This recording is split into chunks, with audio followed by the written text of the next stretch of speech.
Wolf, I knew you were going to be here tonight. Good evening, everyone. How are you guys doing? What is up? Max, Wolf, Ozzy. Let's see. I'm still kind of setting up things here, guys. Give me 1 second here. Yeah, I knew you were going to be here, Wolf, when you saw Texas in the title. We got some Texas stuff to talk about tonight, guys, amongst other things. Looking forward to tonight's discussion. How has everyone's week been? Wolf, we haven't heard from you in a bit. And Ozzy, how was you guys' Thanksgivings? And how has everyone's weeks been? Give me 1 second. I'm getting everything set up here. All right. And okay, Mark is here too. What's up, Mark? Joining us on the shelf this week, guys, once again, are the Olympians. They are here because we are going to be having a brief discussion about Olympic and Titanic as well. But we are first going to be kicking off tonight with BB-35, USS Texas. Wolf says, I couldn't not be here given the stream is featuring old Tex. That's all right. Wolf also says, I'm doing pretty good. Sorry I disappeared for a while. Been busy with other things. No worries. I'm glad you're back with us. Aaron, I knew you were going to make it. I had faith in you. Now, interesting noted by his absence is Steve this evening, guys. So, as you guys know, we've been talking a few weeks now about Steve and I doing a joint show again, and it's going to be The Queens at War, which will feature the Queen Mary and the Queen Elizabeth. We were supposed to do that stream on Wednesday, but unfortunately, real life happens, and Steve had to postpone. So that stream is scheduled for 1 week from today. So you can see what's on the agenda for tonight. Aaron says, happy Friday. Well, it's not just any Friday, guys. There's something different about this Friday tonight. Anybody know what's different about this particular Friday? Yes. Here we go. Happy Friday the 13th. One of the luckiest days of all. I don't know why Friday the 13th gets a bad rap. I've never had a particularly bad Friday the 13th. But anyway, we've rambled on enough for a minute here. Let's go ahead and kick things off tonight, and we are going to do so with none other than BB-35 USS Texas. So you can see this is a pretty interesting picture here, guys. Let me go here. I like this. I like this look better. I'm going to read to you guys. There was a pretty big update on Texas's Facebook page. And, Ozzy says it's also the Battle of the Bulge today. I did not know that. Sweet. But anyway, Texas dropped a big update on their Facebook page. And this was one of the pictures they're showing. Wolf says, odd seeing that tripod mast off of her, right? So, and I did not know this before. This is actually this piece here that you can see being taken off of the ship. That is actually called the foretop. And here's what they said on their Facebook page. And I screenshotted the text, and I'm going to read it to you guys now.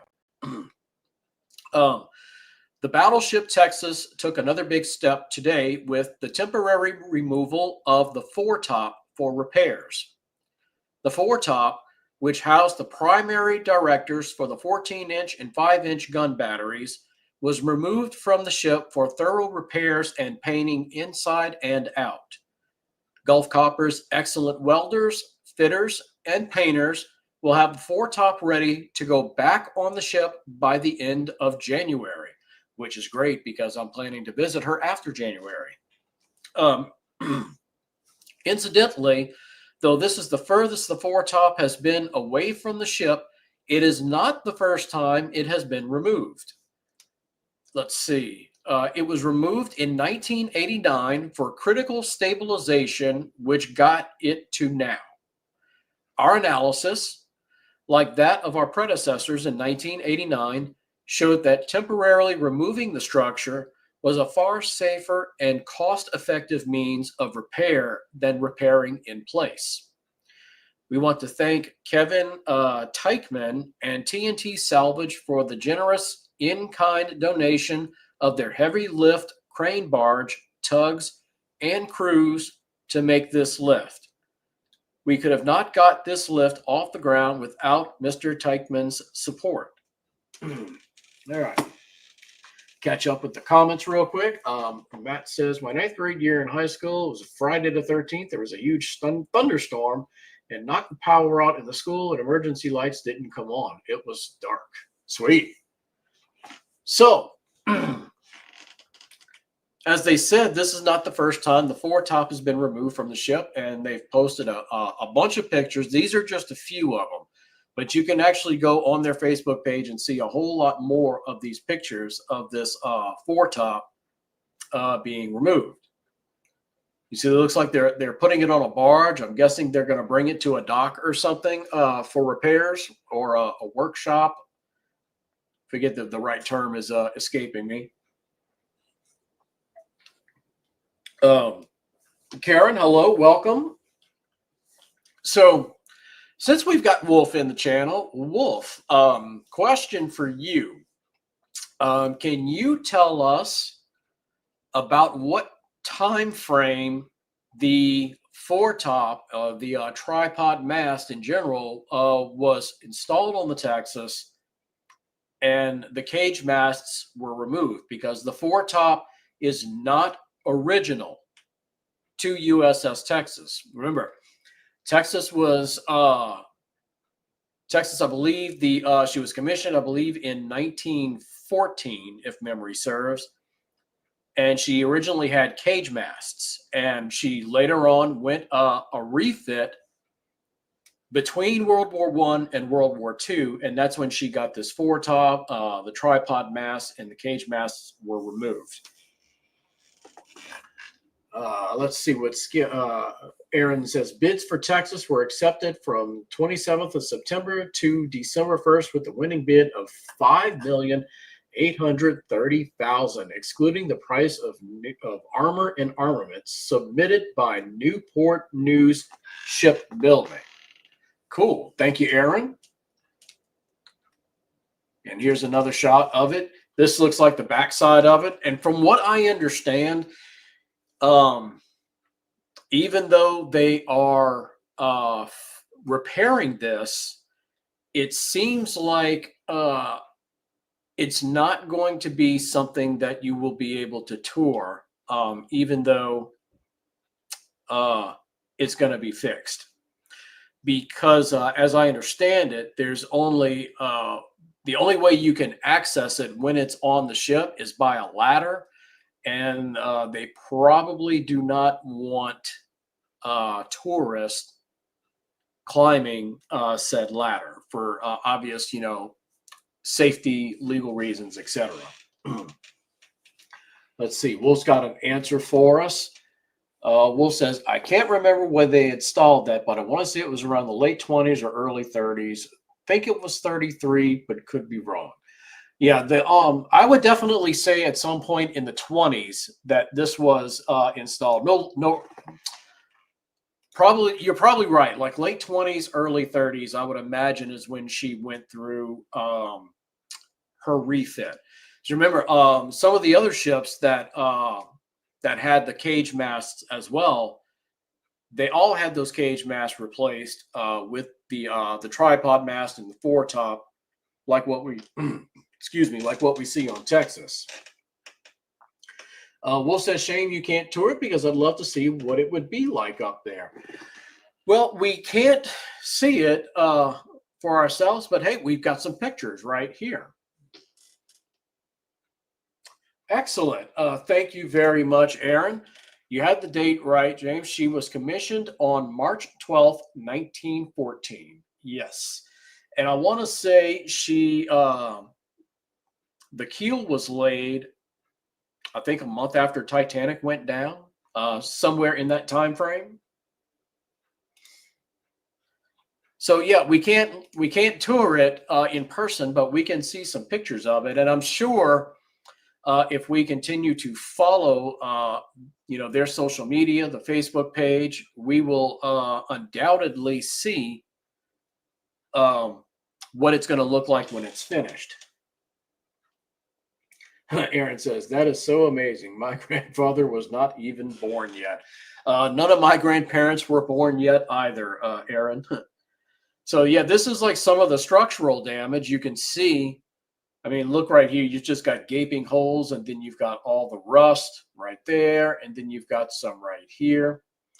There was the History X guy had the guy from the Slater on last night, and they were doing their museum ship mafia thing, and I want to say it was on there. They were talking a lot about the rust and how it affects the ships and whatnot. Very interesting discussion. So if you ever want to go back and find that, it's good.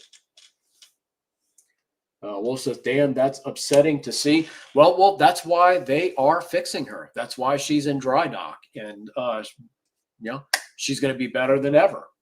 Speaking of dry dock, guys, there is going to be some information about Kidd, not tonight, but in the coming weeks. We're going to have an update with Tim from the USS Kidd. I've been in talks with him about coming back and joining us on the live stream, and Tim will be joining us in a few weeks. Mark says, my grandpa was born in 1912. Wow. Yeah, none of my grandparents' earliest they were born was in the 20s, I believe. So here's some rust damage on the outside. You can see it's in one of the bottom corners right there on the foretop. So again, this kind of looks like it would be on the rear of the foretop, because you can see where they took it off, like right here. Looks like that would be, those two sections would be like part of the tripod mast. I should have put my phone on vibrate. Let's do that real quick. So, yep, and here's the underneath of it. And you can see more rust right here. It's not even, I don't know if this is just completely corroded away, or if the rivets that held it together right here just came undone. But look at all that corrosion right there. This side looks pretty decent. But yeah, I would imagine, obviously, this is all going to get fixed. And let's see. Here's another section. You can see all this right here. Look at that big gash right here. Then you've got another one here. Then you've got holes here and here. Aaron, you're talking about the last picture right here. It looks like a bracket is missing, possibly. But look right here. You can look how this comes to like a point, and it almost looks like maybe that might be maybe the bracket part you're referring to. It almost looks like this should come over here. These two should meet up, and then this cross beam connects it all together in the middle. I could be wrong, but that's just kind of trying to picture it in my mind. That would be kind of what it looks like when it's completed. There's a big close-up. So you can see, guys, clearly that this thing is in need of a lot of work. And of course, Texas is also doing what they're calling restoration tours right now. And you can book one of those tours on their website. And this time, unlike the dry dock tours, you can actually go on the ship, and they are allowing photos and videos this time. So I am eyeing either February or March to go and do this restoration tour, because I can't wait to go walk on the ship. When you do the dry dock tour, you can't go on the ship. And I know I've explained it before, but I'll explain it again. The way the dry dock tour worked was you would you go in at the starboard side, close to the bow, and you essentially walk around the ship, but they stop every so often and they start telling you different things about the ship. And the tour went on for a good 2 hours or so. The restoration tour, you go on the ship, they allow photos, they allow videos, and it's also going to be considerably cheaper price-wise than what the dry dock tour was. Will says, can't wait to see what it'll look like after they restore it. Most definitely. And when I go, I will not be patroning a certain restaurant in Galveston when I'm there. But I won't get into that again. Oh no, we're not ready for that yet. So, like I said, probably February or March is when I am looking at going to the Texas and doing this restoration tour. You guys saw the website. I'll bring it up one more time. Let's see. BattleshipTexas.org. You can go to their website. You can go to their social media, see all about the ship, where they're at in the restoration. And I believe that next year, late next year, is about the time that they are going to be hopefully having the ship ready for the like the grand reopening, and making her a museum ship again. So let's see. Having said all that, we're going to move on into another topic that I was planning to talk about tonight. So those two ships might look familiar to you guys, and of course they're on the shelf behind me. And I wanted to have a little fun with this, guys. So show of hands, how many of you are on Facebook, and how many of you are in different ship groups on Facebook? Rather, it's like museum ships. What's another popular one? Fox Star, Ocean Liner. You're killing me, Wolf. So I imagine I'm not the only one. I imagine probably all of us, right? Right. You might be on Texas's Facebook page. You might be on Kids. There's a lot of them out there. But why the discussion I wanted to have right here is essentially this. You guys are on probably the same ones I'm on. I am so sick to my stomach of these people who think they know what they're looking at when they see these two ships. And you probably know where I'm going to go with this. Not just the stupid switch theory per se, but some people just genuinely are not able to tell the two ships apart. So what I thought we could do tonight is have a little fun with this, and let's take this from the approach. Let's approach this topic this way. So imagine when we're done tonight, at some point, somebody's going to come along and watch the replay of this. Let's say that it's someone who genuinely cannot tell the difference between the two ships. We can, for obvious reasons. We studied these ships for years. But let's take this approach from that perspective. And we are going to look at 3 different photos, this being the first one, and do our best to show people the differences between the two. So when they look at one of these photos on Facebook, they're not confused by the conspiracy goons. They can look at it and say, no, this is Titanic and this is why. this is Olympic, and this is why. So that's how we're going to do this tonight. Wolf says, I'm a pretty big ship nerd, but I'm afraid I couldn't tell them apart. So Wolf, in a way, you're kind of what I'm going for with this, as I just explained. You know, we want people to be able to tell the two apart. We're looking at 3 photos. Now, this photo is not of the ships together, but the next 2 photos, Olympic and Titanic, are actually there. They're authentic photos, and they're in the same photo. So we're going to look at those next. So yeah, let's start dropping some facts between these two. So at the top, it says the top photo is Titanic. The bottom photo, they say it's Olympic.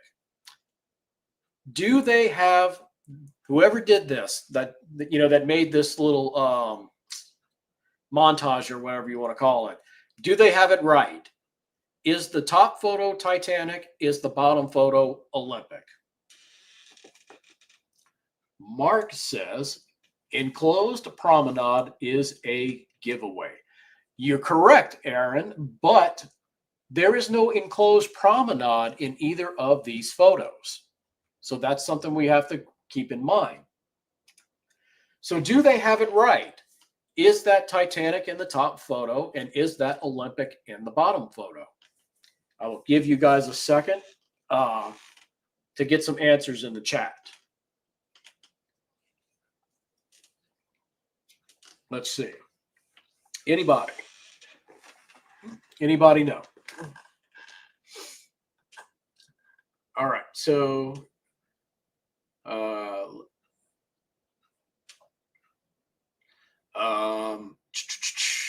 Ozzy says Titanic showed the coal fire on the starboard side. Yep, but both these pictures are on the port side, Ozzy.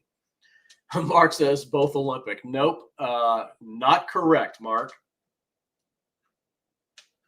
Wolf says, I think Olympic might be wrong just from the letters on the hull, but it's blurry. Well, Matt says, I think the names are swapped.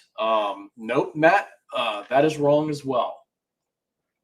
So, Karen says they are both Titanic. No. Okay, so looking at these 2 photos, the person who labeled the ships labeled them correctly. Titanic is indeed up top. Olympic is indeed at the bottom. So let's look at Olympic since she was the first of the 2. Let's see. Let's zoom in on here. So there we can see Olympic, the name Olympic, clearly on the hull right here. And everything we know to be true about Olympic lines up with what's in this photo. He says you can see port door way on the port side. But let's look at here. Since, as Aaron was mentioning, usually this is one of the dead giveaways. We know Olympic always did have a completely open A-deck promenade, and that's what we're seeing in this photo. But another way you can tell them apart is looking at their B decks. Look at Olympic's B deck. As we know, Olympic's B deck was completely open as well. And you can see, look how evenly spaced all the windows are. That was not the case on Titanic. Because remember, on Titanic's B deck, you had a lot of it was enclosed. You had like the private promenades. You had the Cafe Parisien over there on the aft starboard side. So Titanic's B deck windows were not all evenly spaced like this.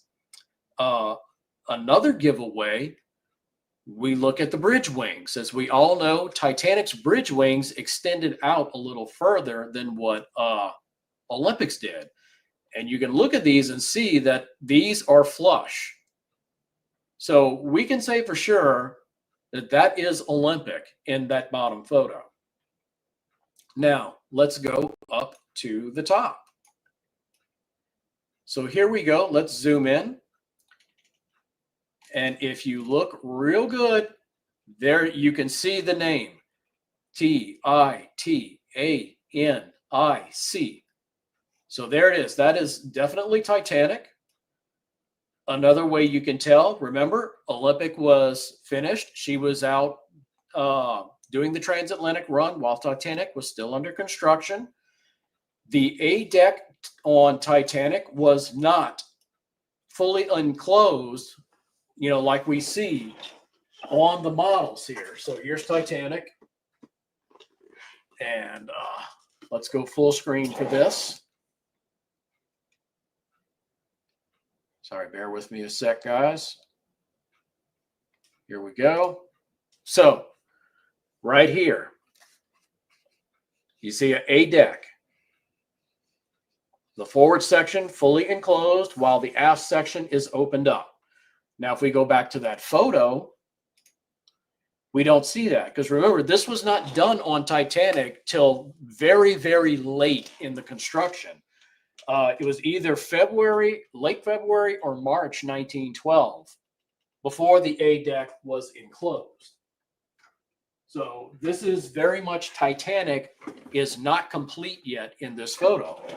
And another way we can tell is by looking at the funnels. Notice the funnels are black. So the funnels are not even painted yet. So that tells us this is very much a ship under construction or still being built. And over here, look at the bridge wing. You can see it extends out a little further, just like it's supposed to on Titanic. So we can say for sure that whoever labeled these two photos, they did so correctly. That is, in fact, Titanic up top, and that is, in fact, Olympic at the bottom. Now, so having looked at those two, let's move on to another photo. This is one of the more famous photos. And again, there they are. They're actually together in this photo. This one's probably more of an obvious one than what the other photo was. So who can look at these photos and tell which one is which? Which ship is on the left and which ship is on the right? Let's get some folks in here. Aaron says, let's see. Mark's got a comment. Olympic had her bridge wings extended in the 1913 refit. True, Mark, thank you for reminding me of that. But in that photo, you could tell they were not extended. So this was pre-1913. In fact, let's go back a little bit. And another way we can tell this is pre-1913, you can see right here, the center bulwark is still in place. Remember, in the 1913 refit, that center bulwark was removed and they put lifeboats here. So this is Olympic prior to Titanic sinking, prior to the 1913 refit. Now, here we go. So let's see. What do we have? Aaron says Titanic is on the right. The Family Channel, welcome aboard. Family Channel says Titanic on the left. Olympic, Wolf says Olympic on the left. Mark says Olympic on the left, Titanic on the right. Ozzy says Titanic on the right. Karen says Titanic on the right. So for the folks who said Titanic on the right, you are correct. That is Olympic on the left and Titanic on the right. So how do we know this? So this is how we're going to tell the difference. So remember, like we just said a few minutes ago, Olympic was completed first, and Olympic was already on the transatlantic run when Titanic was still being constructed. So if you look at the two, look on the left. Wolf says, I knew because of the bridge wings. Yes, and that is another way you can tell. And it's a lot more obvious in this photo than it was in the last one. Let's go into Olympic here. You can see, look right here. The bridge wing is very flush with the A deck. So that's one way we can tell it's Olympic. Now let's go over to Titanic here and look at that. That is very, very obvious that the bridge wing is extending out further than what A deck is extending out. So that's another way we can tell them apart. Now, also, you can just look at the two, and who was it? Aaron says Titanic is not finished yet. That is correct. No paint. If you look at the ship on the left, this is very much a completed ship. Look at that pretty white paint. The hull is a nice solid black. But look over here. This ship is very much not complete yet. Look at the sides of the ship. And look at this. This is not painted. The bulwark up on the boat deck, none of this stuff is painted. The A deck promenade has not been enclosed yet. So when you're looking at this one, unless somebody like flips the image, it is definitely Olympic on the left and definitely Titanic on the right. So we've got one more photo to look at before we move on to our next topic. And we're going to do that now. And here we are. Oh, let's see. Here we go. Now, some of these should be a giveaway as well, based on some things that we've already talked about, ways to tell the two apart. So, looking at this photo, which ship is on the left and which ship is on the right? Aaron says, fun fact is where they said they were switched. That's not a fun fact. That's complete lunacy.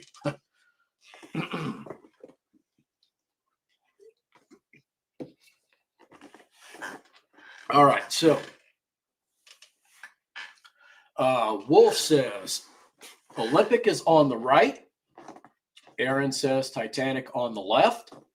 Mark says Titanic on the left and Olympic on the right. And Wolf says Titanic on the left. So every one of you are correct. That is exactly what we're looking at here. So again, based on some things the differences between the two, we've already pointed out. We can look at this ship over here. Let's see. Look on the right. Ozzy says Titanic left. Ozzy, you're correct. Look at this. They're flush. They are very flush. That's one way to tell Olympic. Look at the open promenade. And you can even look at this photo and tell that this is a completed ship. This ship is fully painted. This ship is done. Look at all the cables and stuff hanging off of this ship over here. And zooming in, look at that. The bridge wing is extending out further on this ship. That's a dead giveaway for Titanic. And look, still under construction right here. Doesn't even look like it's finished painting. And over here, this is another way we can tell. Let me zoom in and bring this up close. You see this giant, you see this box hanging over the starboard side and this long shaft coming down off of the bow? Who can tell what that is?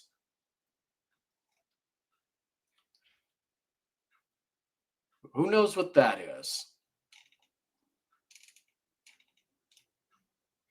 We're looking at this right here. Mark says it is outhouses. So is Mark correct? Does everyone think that would be essentially a 1912's porta potty? Could that be what that is? Aaron says poop. Who else thinks it's that? Matt says it does look like an outhouse. So, yes, guys, that is correct. Mark says poopy. Insert SS fart jokes now.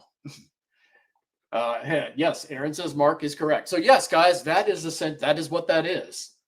That is a 1912's porta potty, essentially. They go in there to do their business. It falls down that shaft and into the water. What does that tell us? The plumbing on this ship isn't there. You know, there's no place to to do a number 2 anywhere on this ship. So this is where they got to go do it. You don't see anything like that over here on this completed ship. So that's another way that we can tell which ship is which in these 2 photos. So hopefully that that helps you guys. If you cannot tell some of the differences between the 2 ships before, a lot of people, you know, they look at Olympic, and it's obviously very easy for the untrained eye to confuse Olympic with Titanic because they are so doggone identical. But when you really get down and examine the photos, like, you know, true people do, instead of making assumptions about them being swapped and all that nonsense, you can tell which ship is which fairly easy. You know, sometimes you got to look and really pay attention to what you're looking at. But when you do, we can tell which one is which. Wolf, now let's compare a Colorado class to a Tennessee class battleship. Maybe in another stream we might do that, Wolf. If Wolf says it's easier than you think, actually. I tell you what, Wolf, if you can remind me, we can't do that next stream because Steve will be joining us for our The Queens at War, which will be, we're going to be talking about the Queen Mary and the Queen Elizabeth strictly in their World War II service. HMT Queen Mary, HMT Queen Elizabeth. That is going to be next Friday. But 2 weeks from today, if you can remind me, we can actually have that discussion. I think that would be an interesting discussion.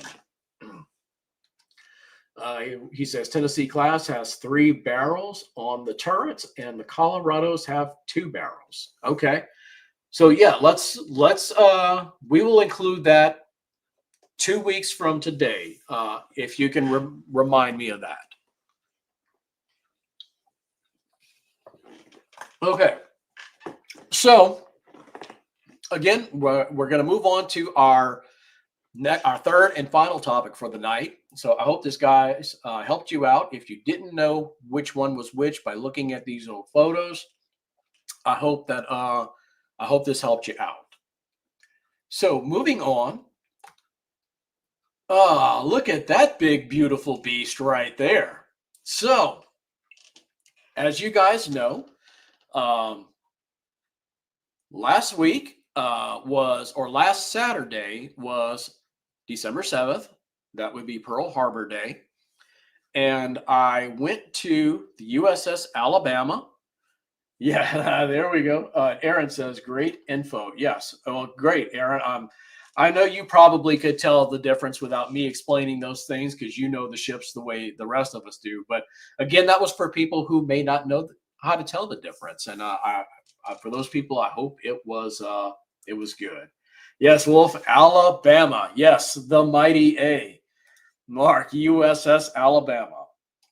Yes, so last Saturday was Pearl Harbor Day, and Alabama was having what they call a living history drill. And what they do is they get historical reenactors to go on the ship. By the way, did any of you guys, well, I know some of you did, but hopefully all of you went and watched the on-location live stream from last Saturday. Or if you weren't there, I hope you watched the replay, because you can actually see the planes flying by and the guys simulating shooting at the planes. What they were attempting to do, and this is a shot,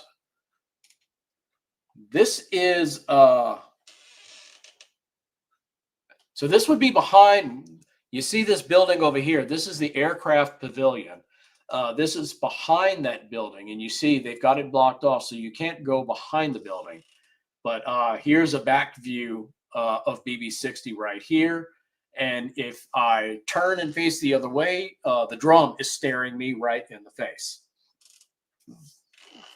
Wolf says, looking incredible as always. Absolutely. But going back to excuse me. Ugh.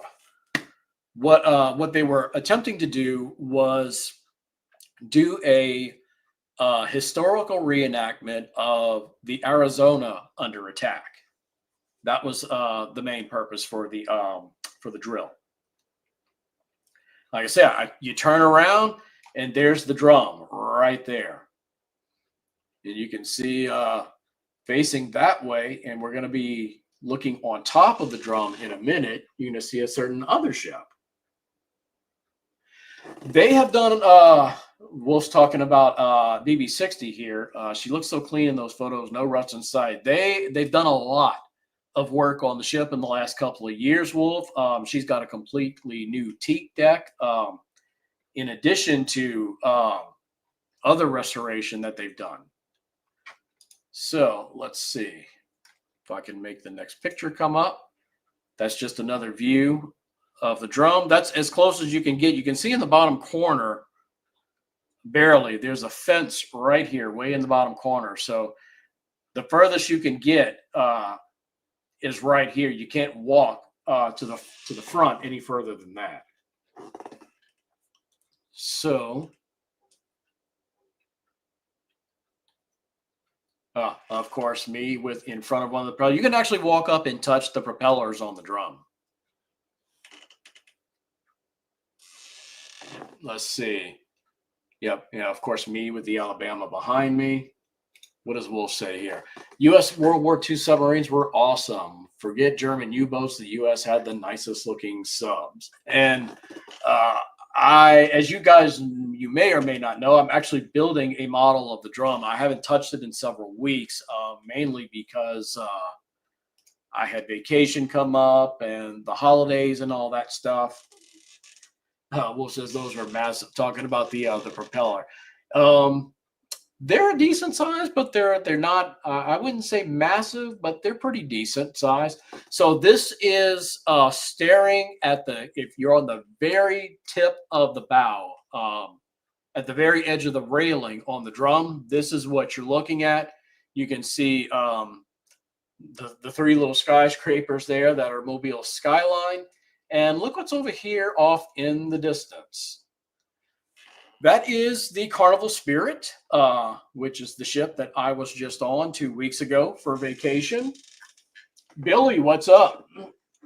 What you streaming tonight, Billy? You doing Call of Duty again? So yeah, this is the very bow of the drum. Now let's move on. So I was, this is inside the drum. And I didn't want to interrupt these two gentlemen, but I really wanted to ask them what they were doing. I think they were doing like a, Aaron, yes. SS-228, yes, USS drum. I'm pretty sure that these gentlemen were doing maybe like a podcast or something. They were having a conversation with each other, and they might have been answering questions as well. Yes, here we go. Aaron says ham radio activation. I stopped and listened very briefly, but I had to get a move on because it was getting close to time to where I had to be on BB-60 to get to the historical reenactment. Okay, no ham radio. They were also doing a reenactment on the drum as well, but unfortunately they're doing them both at the same time, so you can't attend both of them. You got to pick one. So I went to the bow of BB-60. Ozzy says, riddle me this. During World War II, on submarines, even Germany, what can sink them by going number 2? I don't understand your question, Ozzy. If someone else can, please give them a reply in the chat. So moving on. Let's see. Here we are on BB-60.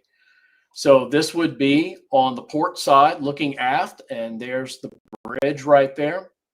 If you've ever wondered how high you can climb up to as high up on the ship as you can get, it would be this deck right here is the highest they let you go on the ship. I guess any higher than that, they might consider a bit too risky.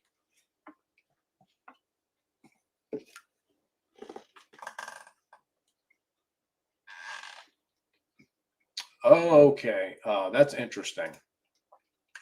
The German submarine, I believe, was sunk because a guy went number two and it caused an issue. Did it cause an issue or a tissue, Wolf? Oh, Ozzy said by flushing the toilet. I have not heard that story. I'm going to have to look that up. So, a German sub allegedly sunk because a guy had to take a dump. Insert the SS fart jokes now. And here we are at the bow of BB-60. Let's see, and we're getting close to historical reenactment time. Wolf says it's a true story. Aaron says maybe he ate a burrito. Do you think they had burritos in Germany back then? Beautiful shot of the guns right here.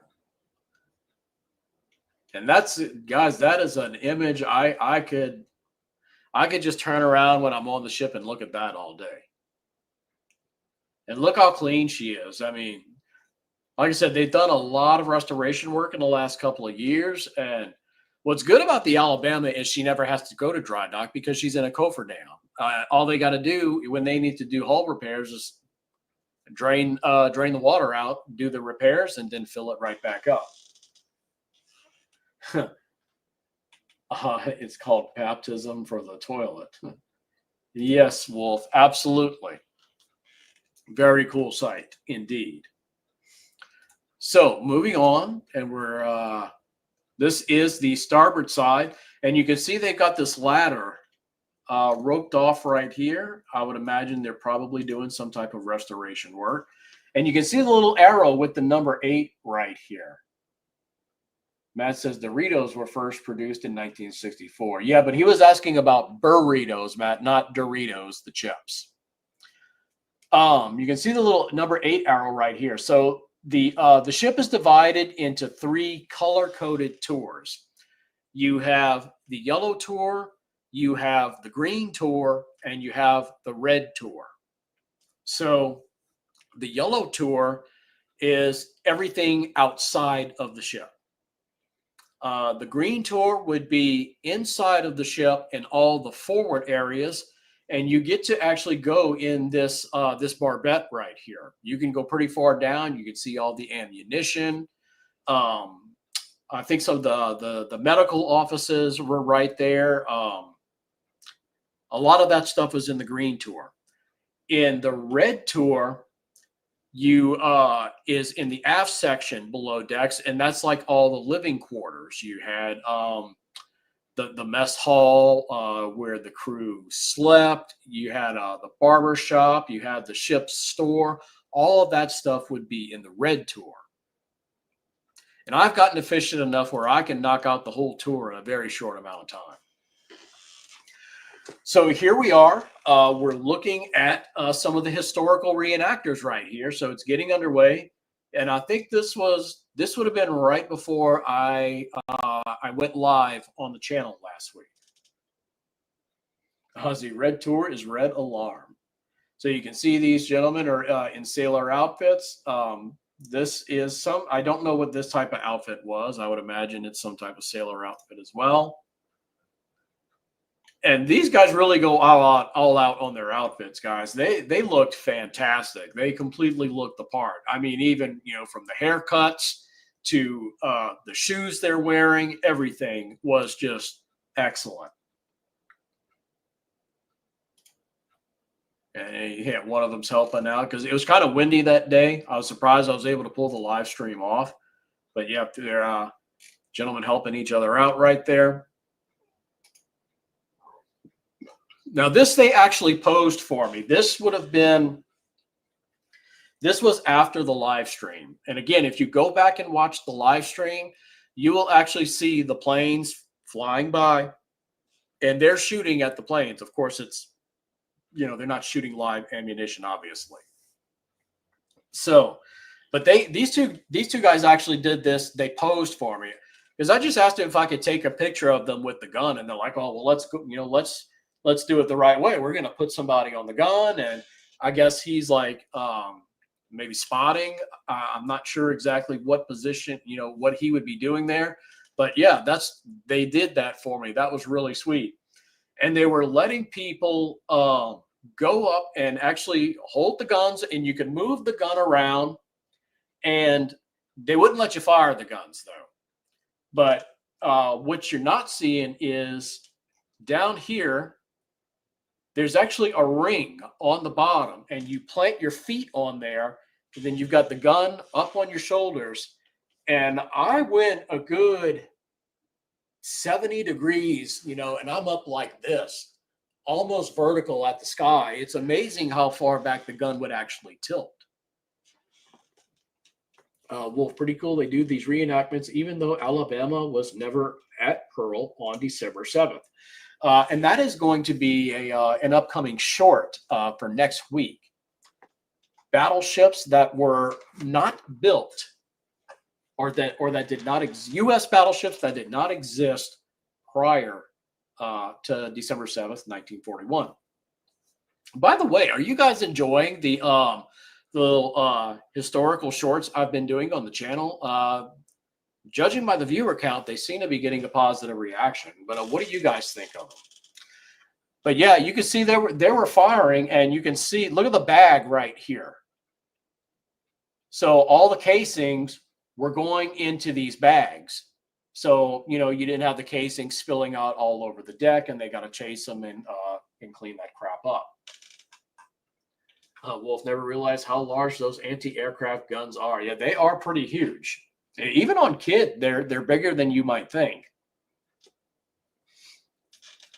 Matt says yes. Mark says yes. Aaron says yes. Any content is bonus. Well, good. I'm glad you guys are enjoying them, because I'm having fun doing them. And for now, I'm going to keep doing them as long as the reaction is positive. So, yeah. So here we are. We're getting late in the day here. This is a good while after the historical reenactment. So this would be on the red tour. So like I was saying, how in the aft section of the ship, in the lower decks, were the living quarters. And this would be like one of the main kitchen halls. I don't know the exact name. And this guy's always making breakfast. Every time I go, this guy is always cooking breakfast. And you can see the sausage, and they've got eggs and cereal right here. He's always cooking breakfast. Let's see. Oh, nope. Already went that way. This right here, in case you're wondering, I took this picture because this right here, and this is a model that's actually on the ship itself. This is the original USS Alabama, part of the Great White Fleet. This would have been BB-8. So, very, very small. Yes, Wolf. Absolutely, Wolf. We got a pre-dreadnought here. And again, the original USS Alabama, BB-8, part of the pre-dreadnoughts of United States battleships. And again, there's going to be a short coming out next week, and it's going to be all about the ships, the battleships that the United States built after Pearl Harbor. So look out for that one next week. So that was how my recent visit to USS Alabama went. Wolf says that paint scheme is really incredible. Yeah.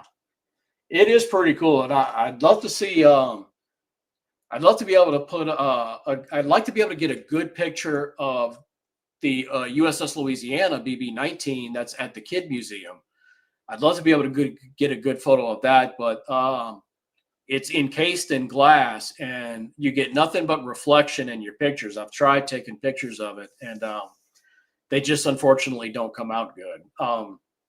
Maybe if they clean the model one day or something, they can give me a heads up, and I can go there and snag some photos of it or something. So again, as a reminder, speaking of Kidd, Tim Nesmith, USS Kidd Veterans Museum, he and I have been in talks for the past few weeks, and he is going to be coming back to the channel. So keep a lookout for that. And if you want more information about BB-60, that's where you can go, USSalabama.com. More information about Kidd, USSKid.com. You can find Kidd on YouTube. Alabama has a YouTube channel too, but I don't think it's very active. It's been a while since I've seen like any new content from them. So I don't think they really do YouTube a whole lot. And of course, again, if you want to know about BB-35, battleshiptexas.org. So let's see what Wolf says here before we close it out.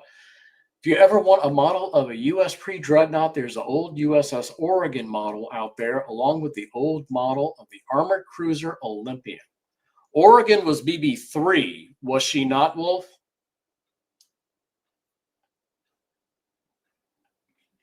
Let's see.